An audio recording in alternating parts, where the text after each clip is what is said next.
ఇది దానిమ్మ మొక్క చూసారా? ఇది వచ్చేసి తోటకూర అండి. మనం హార్వెస్ట్ చేసుకుందామా?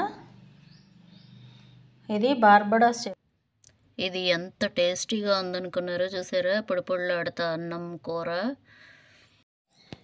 హాయ్ అండి, ఇది వచ్చేసి పొయ్యి అనమాట. మనకి తూర్పు వైపు మామిడి చెట్టు ఉంది కదా, మామిడి చెట్టు కింద అయితే ఇలాగా పొయ్యి పెడుతున్నాను. ఈ పొయ్యి రాళ్ళన్నీ పాతయే, కాకపోతే పెట్టచ్చా లేదా అనేది తెలియక ఇన్ని రోజులు ఆగాను. ఇదిగోండి పొయ్యి పెట్టేసి ఇదైతే రాజేసాము. వెనకటి రోజుల్లో అయితే కిరోసిన్ ఉండేది కదా, కిరోసిన్ పోసేసి చేసేవాళ్ళం. ఇప్పుడైతే కిరోసిన్ లేదండి, అందుకని చెప్పేసి ఇలాగా మన పెరట్లో వచ్చిన ఆకులు అవి అన్నీ పెట్టయితే మామిడి చెట్టు కింద ఇలాగ పొయ్యి వెలిగించాం. పాత రోజుల్లోకి వెళ్ళిపోయామండి. ఇది సండే రోజు వ్లాగ్ అనమాట. Hour gardener Sujatha, welcome to SP garden. చూసారా, ఇదైతే చక్కగా మండుతూ ఉంది. ఆ స్మోక్ పొగ చూసారా పైకి ఎలా వెళ్తా భలే ఉంది కదా. రైస్ వండుతున్నాను అనమాట. అంటే యాక్చువల్గా మేము ఇదివరకు కూడా పొయ్యి వాడేవాళ్ళం, ఓన్లీ వేడి నీళ్ళు మాత్రమే కాసేవాళ్ళం. ఇప్పుడు ఈ 1 ఇయర్ నుంచి మానేసాం. సరే సండే రోజు ఆదివారం మా వారు ఖాళీగా ఉన్నారనమాట, కొంచెం హ్యాపీగా అలా స్టార్ట్ చేసాం వంట అనేది. ఇవ్వండి రైస్ వేసాం. ఇది పాత పద్ధతిలోనే 3 గంటలైతే బియ్యాన్ని నానబెట్టుకున్నానండి నేను. మామూలుగా కూడా నేను బియ్యాన్ని ముందు నానబెట్టేసి అప్పుడు రైస్ కుక్కర్లో పెడతా. ఇలా పొయ్యి మీద ఆరు బయట చక్కగా మామిడి చెట్టు కింద ఈ అన్నం ఆ కొత్త కొత్త ఉడకడం విని ఆ పొయ్యి మీద ఎన్ని సంవత్సరాలైందోనండి. అసలు ఎంత బాగుందంటే గంజి చూసారా? మా నాన్నమ్మ గారు అయితే ఆ పైన వచ్చిన నీళ్లు తీసుకుని చక్కగా కొంచెం ఉప్పు వేసి తాగేవారండి. మాకు తెలిసేంతవరకు తాగుతూనే ఉండేవారు ఆవిడ. చక్కగా ఆవిడ ఇంచుమించు 98 సంవత్సరాలు 100 సంవత్సరాలు హెల్తీగా ఆరోగ్యంగా ఉండేవారు. అంత బలం అంట ఆ పై వాటర్ అనేది. నేనైతే ఇలా గంజి వార్చాను పాత పద్ధతిలో. పొయ్యి చూసారా ఎలా మండుతుందో? భలే సూపర్ ఎక్స్పీరియన్స్ అనమాట ఈరోజు నాకు. ఆదివారం మా వారు ఇంట్లో ఉండడం, మా చిన్న బాబు రావడం, మా మా అక్క వాళ్ళ పాప రావడం, అంతా సందడి సందడిగా ఇల్లంతా బాగుందండి. గంజి అనేది వార్చేసుకుంటే మనకి అన్నం అనేది మళ్ళీ తీసి పొయ్యి మీద కొంచెంసేపు పెట్టేవాళ్ళు అనమాట మన పెద్దవాళ్ళు. నేను అదే పద్ధతి అయితే చేశాను. మంట చూసారా ఎలా మండుతుందో? పుల్లలు మంచిగా ఉంటే మనకు అలా మండుతుంది.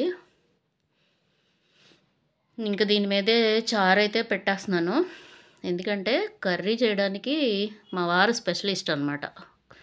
మటన్ కర్రీ వండుతున్నాం ఈరోజు. ఇగో గంజి చూసారా? ఈ గంజి చాలా బలం. ఒకప్పుడు ఈ గంజిని తాగేవాళ్ళు అనమాట. ఇప్పుడంటే ఫ్యాషన్ ఎక్కువైపోయి మానేసాం, అందరం కుక్కర్లో వండేసుకుంటున్నాం. ఇదిగోండి చారు మరిగిపోతూ ఉన్నాయి. రసం, తెలుగులో చారు అన్నాను కదా, నిజంగానే చారు అనమాట, టమాటా చారు. దాంట్లో కొంచెం సాల్ట్, కొంచెం బెల్లం ముక్క వేసాను. అయిపోయింది, ఇంకా దింపేస్తున్నాను. ఇదిగోండి రైస్ కూడా అయిపోయింది. ఆ వేడికి అది మగ్గిపోయి చూసారా పొగలు వస్తుంది. అది భలే ఉందండి అసలు వండిన తర్వాత రైస్ కూడా. ఇలా అయితే కర్రీకి రెడీ చేసేసాం. మటన్ కర్రీ చేస్తున్నాం, మటన్ కూర. మా వారు మా రోజు ఆదివారం కదా మటన్ తెచ్చారు. యాక్చువల్గా ఆయనే చేయాలి ఇవన్నీ. కొంచెం ఏదో పనుండి బయట మాట్లాడుతూ ఉన్నారనమాట ఈ టైంకి. నేనైతే ఉల్లిపాయలు వేసి వాటిల్ని వేయించుతూ ఉన్నాను. వారు మటన్ కర్రీ బాగా చేస్తారండి. నేను నేర్చుకున్నది కూడా వంటలు ఆయన దగ్గరే నేర్చుకున్నాను. ఎండలో ఒక పక్క గాలి ఆడక, ఒక పక్క పొయ్యి సెగ, పొగ, మంట, వావ్! అస్సలు చూస్తే వావ్! ఇంకంతే ఏమనాలనిపించదనమాట. అంత ఎక్స్పీరియన్స్ చేశాను చాలా లాంగ్ టైం తర్వాత. చూసారా ముక్కలు ఎలా మగ్గినాయో? అంటే పాత పద్ధతిలో నేను ఉల్లిపాయ ముక్కల్ని కొంచెం పెద్దగా కట్ చేశాననమాట. మనం ఇప్పుడంటే చిన్న చిన్న పీసెస్ కట్ చేస్తున్నాం కానీ పెద్దవాళ్ళు కొంచెం పెద్ద పెద్దగా కట్ చేసేవారు కదా, అలా కట్ చేసాం. ఇదిగోండి మటన్ అయితే వేసేస్తున్నాము. నేనైతే మటన్ వేసాక కూడా కొంచెం సేపు అలా వేయించాలి అని చెప్తారు మా వారు. సో ఆ పద్ధతిలోనే నేను చేస్తానండి. తను బాగా చేస్తారనమాట మటన్ కానీ, అసలు కర్రీస్ కానీ బాగుంటాయి. బాగా ఎక్స్పీరియన్స్, వంటలు బావచ్చు. ఇదైతే పొయ్యే సరిగ్గా కుదరలేదు. బట్ ఏంటంటే ఆ రోజు అలా సరదాగా ఎంజాయ్ చేయాలి అనేసి ఫిక్స్ అయ్యాం అందరం కలిసి. అందుకని ఈ పక్కనైతే మా బాబు ఉన్నాడు. తనైతే వీడియోలోకి రాలా. ఇదిగోండి అల్లం వెల్లుల్లిపాయ వేసేస్తున్నాను. నేనైతే ముందే వేసేసి కొంచెం అది ఆ పచ్చి వాసన అనేది పోయే వరకైతే వేయించుతానండి దాంట్లో. కొంతమందయితే వాటర్ అవి వేసిన తర్వాత అల్లం వెల్లుల్లిపాయ వేస్తారంట. ఇలా అయితే కారం వేసుకుంటున్నాను. మటన్‌కి ముందే సాల్ట్ వెయ్యను నేను. మా వారు కూడా నాకదే చెప్తారు. అందుకని నేను ముందు కారం వేస్తాను. చూసారా? ఆ పాత్రంతా చక్కగా కిందొచ్చిన మంటంతా పట్టేసి నల్లగా మంచి రంగులో వచ్చింది గదా!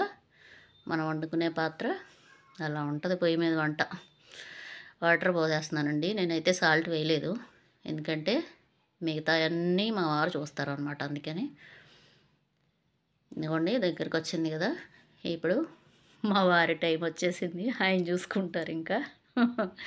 ఇదిగోండి వచ్చారు చక్కగా ఫ్రెష్ అయ్యి, స్నానం చేసి వచ్చి కూర్చొని ఉప్పు చూస్తున్నారు. నేను అప్పటికి ఉప్పేయలేదు కదా! ఉప్పేసేసాను అనుకుని చూసారు.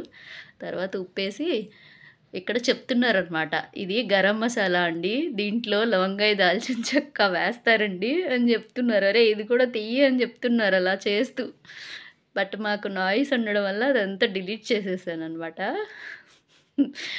వేసేసారండి 2 స్పూన్లు గరం మసాలా వేసేసారు. నేనేమో 2 స్పూన్లు కారం వేసేసాను. అంతకుముందు పచ్చిమిర్చి వేసేసాము దాంట్లో. చూసుకో వాస్కోడిగామా అంది కూర. అస్సలు సూపర్ టేస్ట్ వచ్చిందండి. ఆ స్మోక్ ఫ్లేవరు అది అస్సల సూపర్ కలర్ వచ్చింది. ఎవరైనా ట్రై చేయండి బావుంది. ఇదిగోండి రైస్, కర్రీ పళ్ళెంలోకొచ్చేసింది. రైస్ చూపిస్తానుండండి. పొడి పొడిలాడతా భలే ఉందండి అసలు. ఎవరైనా ఎక్స్‌పీరియన్స్ చేయండి. సూపర్ ఉంది.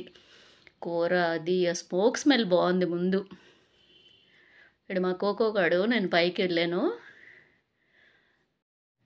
ఇది దానిమ్మ మొక్క చూసారా? ఇదొచ్చేసి తోటకూరండి. మనం హార్వెస్ట్ చేసుకుందామా? ఇది బార్బడాస్ చెర్రీ. ఇదొచ్చేసి దానిమ్మ మొక్కండి. ఇదైతే మనకి విత్తనాల నుంచి మనం తినేసి వేసిన విత్తనాల నుంచి అయితే వచ్చిందనమాట. పాడైపోతే కంపోస్ట్‌లో కలుపుతాం గదా! దాని నుంచి వచ్చిన విత్తనం నుంచి వచ్చిందనమాట. అయితే ఇది చిన్న దాంట్లో వస్తే నేను ఇలా పెద్ద కంటైనర్ అయితే మార్చాను. సో, మార్చిన తర్వాత అయితే ఇప్పటికి 2, 3 సార్లు పువ్వులైతే వచ్చింది. మట్టయితే కొంచెం గట్టిగా అయిపోయినట్లు అనిపిచ్చిందనమాట. ఇలా అయితే వారానికో 10 రోజులకో ఒకసారి ఇలాగ దానికి వేర్లు అనేదానికి గాలి వెళ్ళడానికి మనం ఇలా చేయాలండి. దానివల్ల ఏమవుతదంటే కొత్త వేరు అనేది పోసుకొని చక్కగా మంచిగా అది మనం ఇచ్చిన పోషకాలనేది తీసుకొని పెరుగుతదనమాట. మట్టి లూజ్‌గానే ఉంటది గానీ మనం రోజు వాటర్ పోస్తా ఉంటాం గదా! నీళ్ళిస్తాం, ఎరువులిస్తాం అందువల్ల కొంచెం గట్టిగా అయితే అవుతది. ఇలా లూజ్ చేసుకోవడం వల్ల ఏమవుతదంటే గాలి అనేది వెళ్తదనమాట. వెళ్ళి మనకి మొక్కకి అనేది పోషకాలు అందుతాయి. ఇలాగైతే మొత్తం కుండీలన్నిటిలో గూడా కొంచెం గడ్డొచ్చింది. అవన్నీ తీసి అయితే ఈ కుండీలన్నీ గూడా అంతర కృషి చేశాననమాట. ఎవరైనా సరే ఇలా చేసుకోవడం వల్ల ఏంటంటే మనకి ఏదన్నా పనికిరాని మొక్కలు అలా ఉన్నా చేసినా తీసుకుని అసలు ప్రధానమైనటువంటి మనం వేసుకున్న పంటలు ఏవుంటాయో వాటికి పోషకాలు అందేలాగా చేయడమే ఈ ముఖ్య ఉద్దేశం అనమాట. ఇవన్నీ కుండీలన్నింట్లో బెండ అవన్నీ పెట్టాను గదా! మళ్ళీ రీపాట్ చేసి ఒక 1 మంత్ బ్యాక్ అయితే ఒక నెల రోజుల క్రితం పెట్టిన ఈ పాట్‌లన్నీ అయితే ఏమైందంటే మళ్ళీ కొత్తగా దాంట్లో ఆకుకూరలొచ్చేసినియి. ఇక్కడ ఇదైతే పగిలిపోయింది. చెప్పాను గదా! 4, 5 ఏళ్ళు అయిపోయింది ఈ కుండీలు సిమెంట్ కుండీలు తెచ్చి. సో, అందుకని పగిలిపోతున్నాయి కొన్ని. బెండ ఇవన్నీ పెట్టాం గదా! కొంచెం బెండ అయితే వచ్చినియి. కొన్ని రాలేదండి. కొన్నొచ్చినియి. మనకి అన్నీ జర్మినేషన్ అవ్వాలని ఏమి ఉండదు గదా! మొలకలు రావాలని. ఇలా అయితే ఈ కుండీలన్నిటిలో చేసేసాను. కొంచెం తోటకూర అనేదొచ్చింది. నేనేమి తోటకూరకి సెపరేట్‌గా విత్తనాలు తీసుకొచ్చి సీడ్స్ వేయలేదండి. ఆల్రెడీ ఉన్నది 4, 5 సంవత్సరాల నుంచి ఉన్న మొక్కలే అవే అవే విత్తనాలు పడి అలా వస్తానే ఉందనమాట. చూసారా ఈ తోటకూర? చాలా బావుందండి. ఇది గ్రో బెడ్‌లో తోటకూర. ఈ తోటకూర కూడా మనం ఇచ్చే లిక్విడ్ ఫెర్టిలైజర్స్ వల్లండి చాలా పనిచేసింది. ఇదివరకైతే మధ్యలో కొంచెం పుచ్చులాగా వచ్చేదనమాట. కాయ తొలచు పుచ్చు అలా ఉంటది చూసారా? అలాగా కొంచెం పుచ్చులా వచ్చేది. కానీ ఇప్పుడైతే ఈ కాడ అనేది చాలా వచ్చింది. ఆకు కూడా పచ్చ పురుగు అది వస్తది. కానీ పచ్చ పురుగు ఏమీ రాలేదు. బావుంది ఇక్కడ. ఇది గ్రో బెడ్‌లోదనమాట.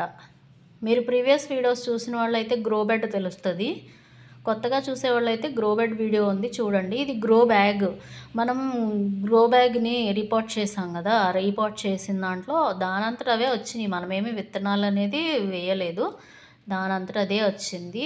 ఆకు అయితే చాలా ఫ్రెష్‌గా, హెల్తీగా చాలా బావుందండి. ఇలా అసల తీస్తే మంచిగా కుక్ అయిపోయేలా ఉందనమాట. బట్ ఇదైతే తీసేసుకుంటున్నాను. ఎందుకంటే ఉన్నది ఇద్దరమే గదా! అందుకని. ఇదైతే అసలు భలే అనిపించిందండి. ఇది ఇంకా నేను పెట్టినప్పుడు అయ్యో! ఎందుకు తెచ్చానిది కాయట్లేదు అనుకున్నా. బట్ ఈ ఇయర్ ఏమైందంటే లాస్టు మనకి శీతాకాలం కాయాలి గదా! కాయలేదు. కాయకోకుండా మొక్కంతా వాటుకొచ్చేసింది. సర్లే అని జెప్పేసేసి చక్కగా కిందంతా కొంచెం మట్టి అంతా అంతర్కృషి చేసి దాంట్లో అయితే మన లిక్విడ్ ఫర్టిలైజర్స్ ఉంది గదా! మనం తయారు చేసుకునే మ్యాజికల్ ఫర్టిలైజరు అది ఇచ్చాననమాట. అంతే. అది ఇచ్చిన 10 రోజులకి సర్వైవ్ అయిపోయి చక్కగా మొక్కయితే హెల్తీగా వచ్చి కొన్ని ఫ్రూట్స్ అయితే వచ్చినియి గదా! బార్బడాస్ చెర్రీస్ అండి ఇది. ఇప్పుడు మళ్ళీ అసలు ఇది అన్‌సీజన్ అన్నారెవరో. కానీ ఇప్పుడు చూసారా చెట్టంతా పువ్వు, కాయలు సర్ప్రైజ్ చేసి పెట్టేసింది. ఈ 4 మొక్కలు ఎందుకు పెట్టుకోలేదా అనిపించిందండి. నాకైతే ఈ ఫ్రూట్ అనేది చాలా ఇష్టం. అసలు ఈ బార్బడాస్ చెర్రీ ఎలా ఉంటదంటే తింటుంటే కొంచెం పుల్లగా, కొద్దిగా తియ్యగా చాలా బావుంటది. ఎవరికైనా సీజనల్‌గా వస్తే మాత్రం ఇవి డెఫినెట్‌గా కొనుక్కునైనా సరే తినండి. చాలా బావుంది. ఈజీగా కూడా పెరుగుతది.